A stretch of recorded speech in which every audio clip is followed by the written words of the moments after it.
Adviser हैं, fund manager हैं और साथ ही द थॉटफुल इन्वेस्टर, इस टाइटल से उन्होंने एक किताब भी लिखी है। वसंत जी, बहुत बहुत स्वागत है आपका जी बिजनेस पर, इक्विटी गुरुकुल में। अब आपको बताना ये, आपने बाजार से क्या कुछ सीखा है। कमाई की बात मैं नहीं पूछूंगा, सीखा क्या है वो बताइए। तो पहली सेंटेंस में मैं एक चीज जो समझना चाहता हूँ, सबसे बड़ी लर्निंग बाजार से।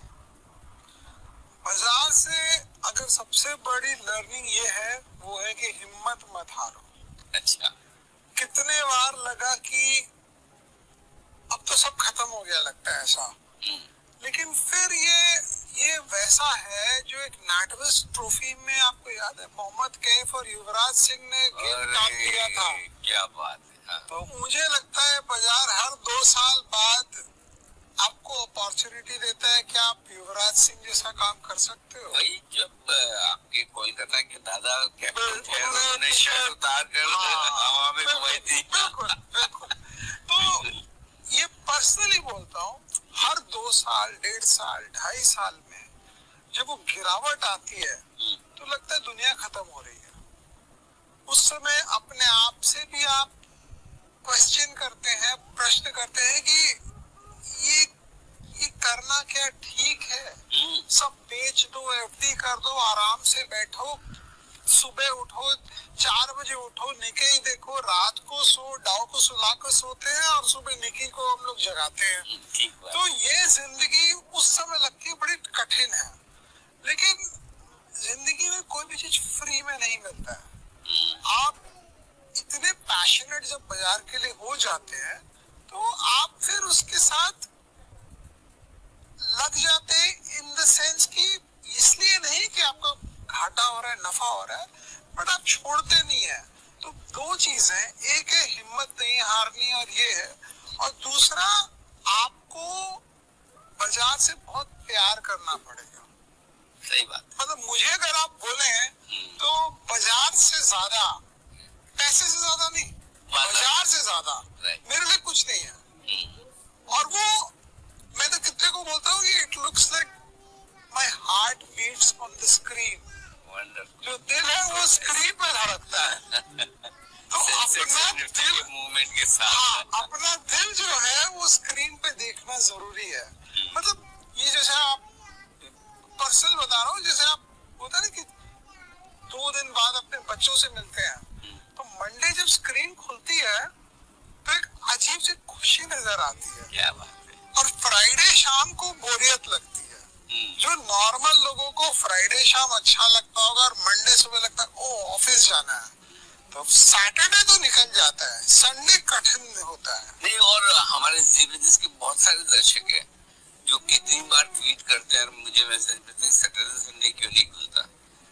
मार्केट और आप दोनों के साथ इतना जो प्यार है, लेकिन आपकी जो खासियत है वसंत जी, मैं आज उसी पर शो करना चाहता हूँ। और आपकी खासियत है, लोगों से आप है ना एकदम दिल से दिल का रिश्ता जोड़ देते हैं। और आज मैं आपसे ये समझना चाहता हूँ कि मैं, चलो मेरी छोड़ भी दे, तो हमारे जो दर्शक हैं जो बहुत ज्यादा समझ नहीं रखते इक्विटी मार्केट की, नए नए हैं या पहले से हैं, लेकिन उन्हें नहीं पता कि शेयर कैसे खरीदा जाए, कैसे बेचा जाए, तो आज मुझे बेसिक चीज ये सिखाइए, ये समझाइए कि एक आम आदमी अपने आसपास जो कुछ हो रहा है उसे देखकर कैसे शेयर खरीद सकता है, जिसमें मुझे बहुत पढ़ना ना पड़े, बहुत दिमाग न लगाना पड़े, लेकिन बेसिक्स मुझे समझ में आ जाए कि क्या खरीदना है। बाजार में कमाने के लिए ये है कि जो आप कंपनी ले वो टिकाऊ होनी चाहिए। ठीक है कि 10 साल 20 साल कंपनी जिंदा रहे। अगर कंपनी जिंदा रहेगी तो उसके इन्वेस्टर भी जिंदा रहेंगे। तो एक आपको ये पता है कि एक फॉर एग्जांपल पहले बार जिंदगी में आपने कब कोलगेट टूथपेस्ट देखा सुबह उठते हुए? राइट। क्या आप उस समय ढूंढने गए कि ये कंपनी लिस्टेड है? उसके बाद जब आप नहाने गए तो आपने हिंदुस्तान यूनिलीवर के साबुन देखे होंगे, शैम्पू देखे होंगे, क्या आप ढूंढे वो लिस्टेड है? 100 गुना हो गए शेयर। आप ब्रेकफास्ट टेबल पे बैठे हैं तो केलॉग्स गुना पैसे हुए, बगल वाला मारुति निकाल रहा है और आप अम्बेसडर निकाल रहे हैं। आप सोच रहे हैं अगली गाड़ी जो लूंगा अम्बेसडर तो नहीं लूंगा, मारुति ही लूंगा। पहली बार वो कब हुआ? अम्बेसडर गाड़ी बंद हो गई, हिंदुस्तान मोटर का शेयर 0 हो गया, मारुति 0 से हीरो है। तो बगल वाला हीरो होंडा यूज कर रहा है, आपका बजाज का चेतक स्कूटर, आप बोल रहे अब तो मोटरसाइकिल का जमाना है, बजाज मोटरसाइकिल बना नहीं रही है। पूरे 1990 के दशक में हीरो होंडा बजाज को आउट परफॉर्म करता गया, क्योंकि मोटरसाइकिल का जमाना था और बजाज स्कूटर से मोटरसाइकिल बनाने में सोच रहा था। तो और आपको भी पता था कि मोटरसाइकिल ज्यादा अच्छा है, रास्तों में खड्डे हैं, कैसे चलाएं नहीं चलाएं। तो ये होता है by what you see concept. पहले बार तनिष्क का शोरूम आपने कब देखा? टाइटन। पहले बार पैंटालून बिग बाजार में आपने कब 26 जनवरी की सेल में लाइन लगाई? Pantaloon retail. तो ऐसे अगर आप पहले बार SBI में आप गए अपना पासबुक अप टू डेट कराने, उसने बोला 2 बजे के बाद आना। आप वापस HDFC बैंक में गए, बोला सर आइए बैठिए, कॉफी पियेंगे कि चाय? आपने बोला यार इधर ही काम कर रहा है अपने को। ठीक बात है। तो HDFC बैंक और SBI और बैंक ऑफ बड़ौदा और नाना किस्म के कितने बैंकों ने, आप देख लीजिए क्या हुआ।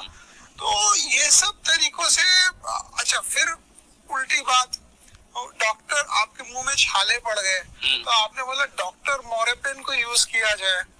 उसके जो आते थे आपने यूज किया, अगर प्रोडक्ट सही होता तो कंपनी भी सही होती, शायद प्रोडक्ट सही नहीं हुआ तो कंपनी सही नहीं। तो इसको हम लोग कहते हैं जो देखो वो खरीदो, वो खरीदो।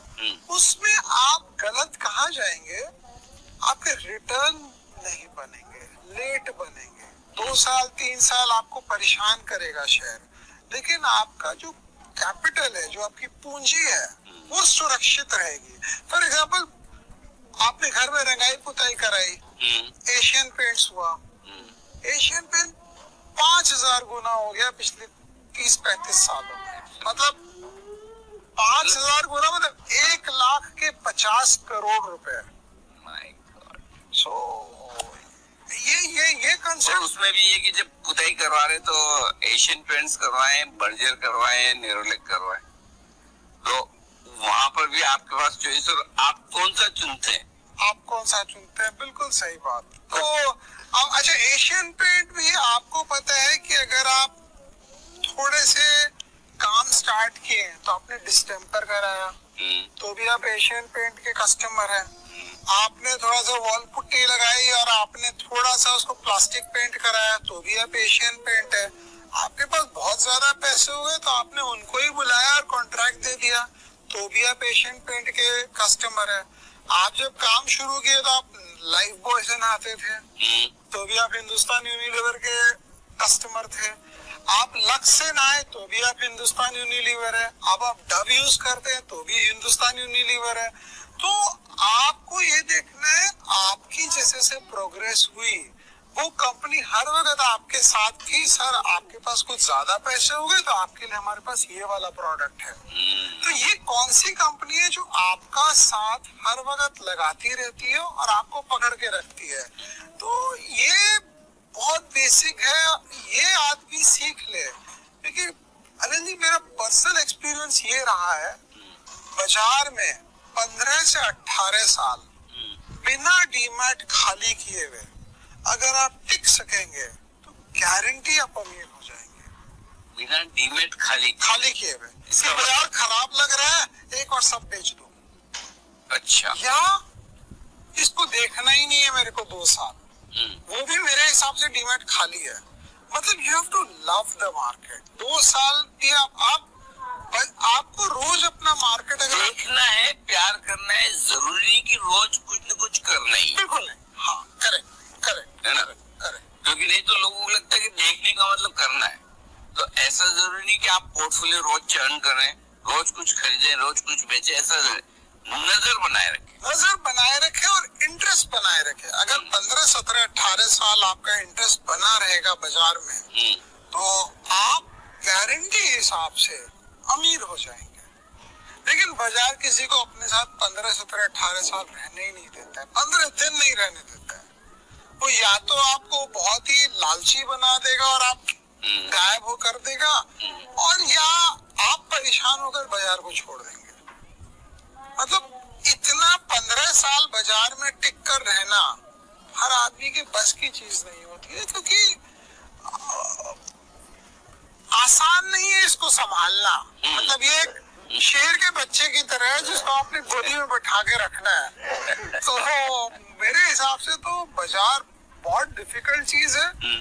जब तेजी है तो फिर तेजी है, लेकिन आसान नहीं होता। लेकिन जो आदमी 15, 17, 18 साल निकाल देता है वो अमीर हो जाता है, क्योंकि वो समझ लेता है कि ये बाजार से मेरे को इसी मेथड से पैसा बनेगा। तो जब हम कॉमन सेंस से शेयर खरीदने की बात कर रहे हैं कि भाई आपके आसपास जो दिख रहा है उसे ऑब्जर्व करिए, और आपको लगता है कि ये बिजनेस 15-20 साल चलेगा, इसमें गलत जाने की चांस क्या है? कब मैं गलत हो सकता हूँ? क्योंकि हो सकता है जैसे स्कूटर से मोटरसाइकिल, चाय से कॉफी, इस तरह से आदतें तो बदलती है। तो वो आदत कब बदल रही है, और उस आदत बदलने के पहले उस कंपनी पर जो असर आए उससे पहले मुझे कैसे सावधान होना है? गलत इसमें ये होएगा कि आप वो प्रोडक्ट यूज नहीं कर रहे हैं, लेकिन आपको लग रहा है कि वो प्रोडक्ट बहुत अच्छा है। फॉर एग्जाम्पल अभी कंपनी आई थी मनपसंद बेवरेजेस, मुझे नहीं पता कितने आदमी उसका मैंगो सिप एक्चुअली पीते थे और कितनों ने उसका शेयर खरीद लिया। तो अगर आप फ्रूटी है फॉर एग्जाम्पल, और फ्रूटी आपको पता है बिकॉज 60%, बिकॉज असली में कंपनी का अगर माल बिकेगा तो उसके सेल बनेगी, राइट? अगर उसका माल बिक रहा है मतलब उसके कॉस्ट से वो ऊपर ही बेच पा रहा है उसको। तो पहला नियम है कि अगर हर आदमी को वो प्रोडक्ट अच्छा लग रहा है तो मोटा मोटी वो प्रोडक्ट चलेगा। लेकिन कई बार क्या होता है, हम गाड़ी खरीदते मारुति, शेयर खरीदते हिंदुस्तान मोटर। ठीक बात है। बैंक अकाउंट हम खोलते हैं HDFC बैंक में, शेयर ले लेते हैं बैंक ऑफ इंडिया। तो वो नहीं करना है, आगे एस्टिमेट नहीं लगाना है कि सस्ता क्या है, आपको क्या अच्छा लग रहा है। इसमें गलती यही होगी, आप अगर कभी फंस गए तो 2, 3, 4 साल आपको रिटर्न नहीं बनेंगे, क्योंकि आप ऊंचे भाव में ले लेंगे, महंगा ले लेंगे, एंट्री गलत हो गई। लेकिन ये सब ऐसे शेयर है जहां आपको सिर्फ एंट्री करनी है, एग्जिट के बारे में चिंता नहीं करनी है। आप लंबा रखेंगे तो अपने आप आपको प्यार से एग्जिट करा देगा। ये चीज है। अच्छा, अब ये बताएं कि आमतौर पर इन्वेस्टर गलती करते हैं, और वो गलती ये होती है कि जो कम प्राइस का शेयर है वो मुझे सस्ता लगता है, और अब आप जो बताते हैं ना, ये सब 4 डिजिट वाले शेयर है, 1000, 1500, 2000, तो वो लगता है कि इतना महंगा क्यों नहीं। तो ये कम प्राइस वाला लेने का जो लालच है और महंगा वाला नहीं खरीदने का डर है, इसको कैसे काबू में लें? हापुस आम जो है ना वो केले के दाम नहीं मिलेंगे कभी। हापुस आम खाने के लिए हापुस आम के दाम देने पड़ते हैं। तो यही बात है कि घर में लाने के लिए हम स्ट्रॉबेरी लाएंगे, लेकिन दाम तो उसको स्ट्रॉबेरी के देने पड़ेंगे। आपको स्ट्रॉबेरी कभी भी आलू के दाम नहीं मिलते हैं।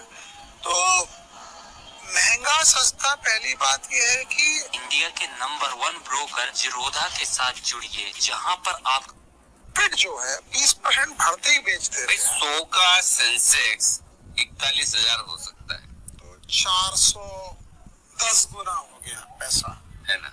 बिल्कुल। तो मतलब अब इससे ज्यादा, और स्टॉक्स तो कितने हुए होंगे, और स्टॉक ज्यादा, MRF भी 10 की फेस वैल्यू वाला ही होता था, 10 या 100 का भी हो, कभी 80, 90 हजार, तो ये बढ़ने की तो खैर लिमिट है ही।